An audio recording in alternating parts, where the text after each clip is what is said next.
काज़ीमंद police पारा government college काज़ीमंद के मुलाजिम और सीनियर पीपी अगवान तालका सकण गुलाम मुस्तफ़ा खोसो और संदसि फर्जंद यूनिवर्सिटी शागिर्द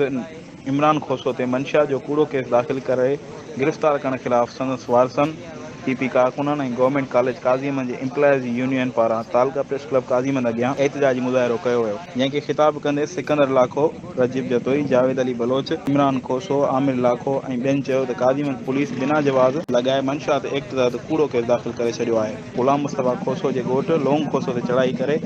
घरनि में चादर ऐं चौदीवारी जो तक़दुस पामाल कंदे संदसि घर में गिड़ी औरतुनि मर्दनि ते तशदुद कयो ऐं गुलाम मुस्तफ़ा खोसो ऐं संदसि पुटु इमरान खोसो खे गिरफ़्तार करे खंबी काज़ीमंद थाणी ते मथनि चर्स ऐं शराब लॻाए मंशा ते एक्ट तहत कूड़ो केस दाख़िल करे छॾियो आहे। कटी वई जॾहिं त गुलाम मुस्तफ़ा चर्स खपाइण या शराब ते परे पर हू पाण कॾहिं या उनजे पुट कॾहिं सिगरेट बि कोन्हे को पीतो। हीउ जेको आहे फर्ज़ंद आहे उनजो वेठो आहे इमरान, हिन ते हीउ बि जेको आहे सॼी राति पुलिस जे कस्टडी में हुयो।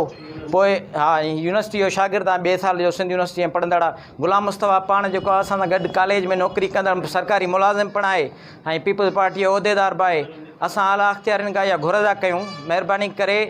जेको जाइज़ हिनजी वरिती हिन नोटिस वरितो वञे।